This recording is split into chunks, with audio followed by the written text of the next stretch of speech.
In San Francisco, there was a tax that was proposed to help pay for homelessness, which is a big problem in San Francisco.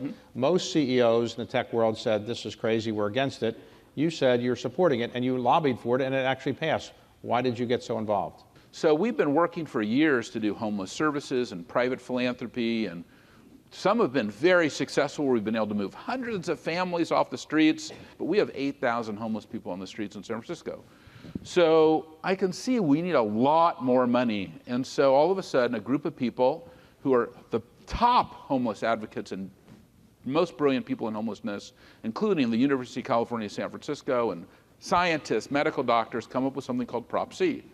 And that is to direct a certain amount of money to the homeless. But it is a tax on business, 0.5% of revenue, but only for the top 50 companies. And the top 3 you may have heard of, Salesforce, Facebook, and Google. We can afford it. So I just said, let's support it. And when I did that, that was like hearsay, that people could not believe that a CEO would support a tax. And in fact, some CEOs of other tech companies got really upset with me, Right. Very upset with me. And it became a kind of a nightmare for me, where all of a sudden I got on the front page of the New York Times, where it's Benioff versus this CEO and Right. so forth.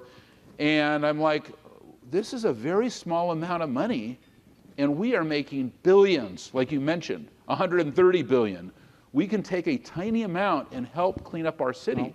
This is what we're doing in business. We can have a great shareholder return, and we can have a great stakeholder return. We can do both.